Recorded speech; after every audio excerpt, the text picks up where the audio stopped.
Bharatiya Janata party से समर्थित है। ब्राह्मण एक आंदोलन हो ही चुका है, उनका कुंभ, और यादव महाकुंभ हो ही रहा है। तो आपको लग रहा है आपके पीडीए की कुछ काट उधर से होगी? देखिए, पीडीए इतना बड़ा परिवार है, इसमें सब है। अगर आप दुखी हो तो भी आप पीडीए के परिवार के हो। जो दुखी है वो सब पीडीए परिवार है। आप दुखी ज्यादा है, खुश मात्र कुछ लोग हैं। इसलिए जो दुखी है वो पीडीए के साथ है, जिसके साथ अन्याय हो रहा है वो पीडीए के साथ है, जो भेदभाव का हटाना चाहता है, सामना करना चाहता है, वो पीडीए परिवार है। आज मुख्यमंत्री जी राज्यपाल जी से मिले, चर्चा है, मंत्रिमंडल विस्तार हो रहा है, अधिसूचना से पहले हो जाएगा। राजभवन अगर वो गवर्नर हाउस गए, कोई रास्ते में जानवर तो नहीं मिला, टकरा जाए गाड़ियां, सोचो। अरे आप ही लोग थे, मीडिया के लोग कह रहे थे मुख्यमंत्री जी है ही नहीं उस फ्लीट में। अरे ऐसा मत करो, जिसका दाना उसका गाना। सोचिए कितने लोग घायल हुए। ये कोई समस्या नई नहीं है। हम लोगों ने सदन में और सदन के बाहर और जब कभी आप लोगों से मिले ये बात कही हम लोगों ने। न जाने कितने लोगों की जान जा चुकी है। हर दिन आज भी जान जा रही है। वो जानते हैं कि जान जा रही है, किसान की भी जान जा रही है। इसीलिए तो वो लाए मुख्यमंत्री खेत सुरक्षा योजना। वो मुख्यमंत्री खेत सुरक्षा योजना नहीं है, मुख्यमंत्री सांड सुरक्षा योजना है वो।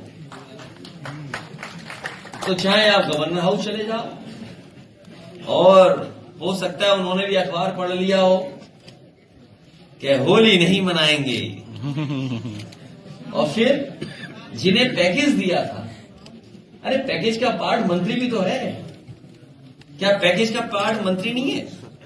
भाई आपने समाजवादियों को छीन लिया, समाजवादियों को आपने राती रात मना लिया, पटा लिया, लालच दे दिया, तो भाई अब उनको मंत्री भी तो बनाओ। भाई दिनेश शर्मा जी को आपने रिप्लेस किया एक दूसरे उससे। अब भाई डिप्टी सीएम वो फेल हो चुका है, स्वास्थ्य सेवाएं ठप है, तो अब उनको रिप्लेस किससे करोगे? हमारे ही पार्टी के किसी नेता से रिप्लेस करोगे? भाई रिप्लेसमेंट होना है। जो आपने आश्वासन दिया है अब कैसे पूरा करोगे? तो हमें उम्मीद है कि जो समाजवादी पार्टी गए वो भी शपथ लेंगे। चुनाव आयोग, अरे भाई हम आपसे पूछ रहे शपथ लेंगे कि नहीं लेंगे? अगर भाई गवर्नर हाउस की खबर सुनाई आपने तो अच्छी बात है, लेकिन कम से कम हमें ये तो बता दो, हमें एनलाइटन कर दो कि क्या हमारी पार्टी के गए हुए लोगों को भी कुछ शपथ मिल रही कि नहीं मिल रही है। आज चुनाव आयोग है, यहाँ पर सारे अफसर आए हुए उत्तर प्रदेश के, जितने भी कप्तान हैं, डीएम हैं इस वक्त। देखिए उससे होना क्या है? हो सकता है रणनीति बना रहे हो कि समाजवादियों का वोट कैसे रोकना है। क्या पता इलेक्शन कमीशन ये रणनीति बना रहा हो, क्या पता पुलिस अधिकारी और डीएम मिलकर के ये रणनीति बना रहे हो। याद कीजिए कन्नौज में 10 परिवार हम लोगों ने ढूंढे जो जिंदा थे, उनके वोट काट दिए, डिलीटेड। आपने किस पे कार्रवाई की? बीएलओ पे। अरे डीएम को सस्पेंड करना चाहिए था, आपको आरओ को सस्पेंड करना चाहिए था। समाजवादियों ने जब आरोप लगाया था कि जानबूझ करके यादव हो, मुस्लिम हो, पीडीए हो, उसको बीएलओ नहीं बनाना है, क्या आपको नहीं पता? बीएलओ वही बन रहे हैं जो ये नहीं है। ये कहां का कानून निर्देश था? क्या इलेक्शन कमीशन इस बात को सुनेगा? और फिर जब हम लोगों ने आरोप लगाया, इलेक्शन कमीशन ने नोटिस दिया हम लोगों को कि आप किस आधार पे कह रहे हैं डिलीटेड वोट हैं, तो हम लोगों ने 18,000 वोट जो डिलीट हुए, जो जिंदा थे, जिन्होंने 2019 में वोट डाले थे और 2022 में वोट नहीं डाल पाए, वो सब समाजवादी वोट था जो आपने जानबूझकर वोटर लिस्ट से निकाल दिया। और यहाँ जितना कार्यकर्ता नेता बैठा, और आप लोग जानते होंगे कि अब पर्ची लेकर के जाते हैं, बाहर की वोटर लिस्ट में तो नाम है, लेकिन जब अंदर जाते हैं वोटर लिस्ट में नाम नहीं होते, तो उसका जिम्मेदार कौन है? क्या इलेक्शन कमीशन 18,000 वोट जो गलत डिलीट हुए थे, कि आरओ के खिलाफ कार्रवाई करेंगे, उनको सस्पेंड करेंगे? समाजवादियों ने दिया। और मैं कहूंगा आपसे कि अगर आपका चैनल जिम्मेदार है, ईमानदार चैनल है, अगर जिसका दाना उसका गाना नहीं करेगा आपका चैनल, तो ये बात आप जरूर पूछ करके हमें बताएंगे इलेक्शन में, जनता जान जाएगी। और अगर बैलेट से वोट नहीं पड़ा होता तो क्या चंडीगढ़ में पकड़े जाते? बताओ, अधिकारी से आप वोट खराब करवा रहे हो बैलेट में, वो तो पकड़े गए बैलेट की वजह से।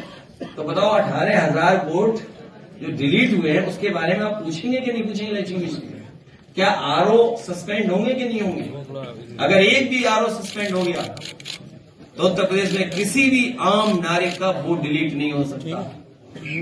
2 महीने पहले ये शिकायत मैंने सवाल पूछा था चुनाव आयोग में कि जो शिकायतें समाजवादी पार्टी की तरफ से की गई थी विधानसभा में वो सभी शिकायतें निस्तारित हुई क्या? उन्होंने कहा कि सारी शिकायतें निस्तारित हो गई जितनी आपने दी। अरे आप कैसे कह सकते हैं निस्तारित? कागज दे दीजिए, हम आपको 18,000 हमारे जो पत्रकार साथी हैं इस चैनल के मैं इनको पीडीएफ फाइल भेजने जा रहा हूँ।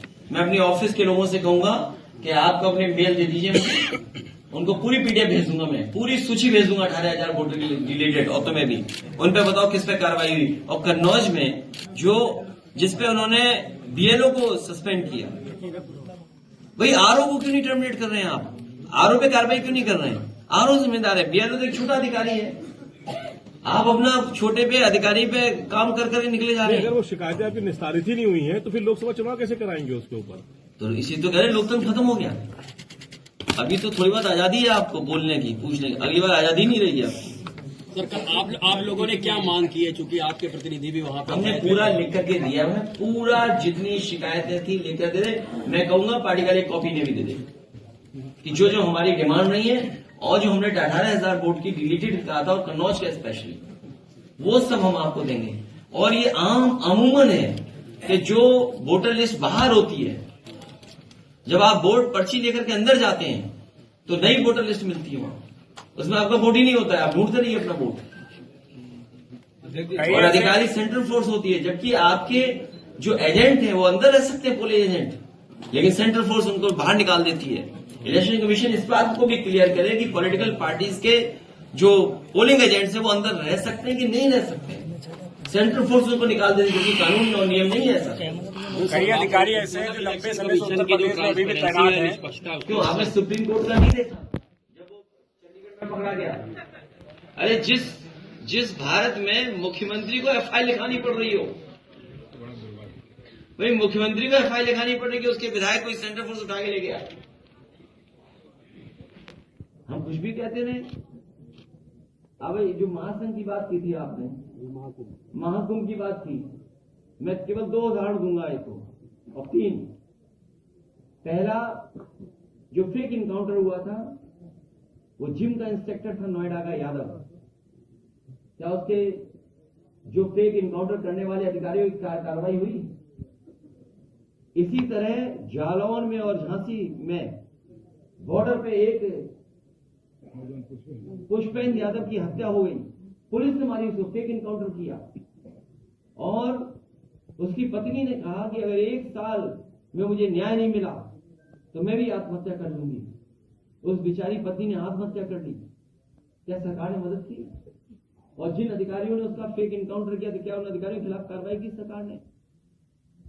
और फिर केस कहां से लिखा गया था? हाई कोर्ट जाना पड़ा, तब जाके उन पुलिस के खिलाफ एफआईआर हुई। एक पुजारी लड़का है जौनपुर का, पुजारी यादव, उसको फेक इनकाउंटर में जान ले ली उसकी। जब उसके परिवार के लोगों ने कार्रवाई की तो 9 या 11 पुलिस के लोग जेल चले गए। एक दिन दिल्ली के बहाने उसके घर परिवार के लोगों को परेशान करने पकड़ने आए थे। सोचो, जब गांव वाले इकट्ठे हो गए और गांव वालों ने दौड़ाया पुलिस को, तो पुलिस वाले कहने लगे क्योंकि इसका बिजली का बिल पेंडिंग था इसलिए हम इससे बिजली का बिल लेने आए थे। अरे रात में एसटीएफ बिजली का बिल लेने जाएगी?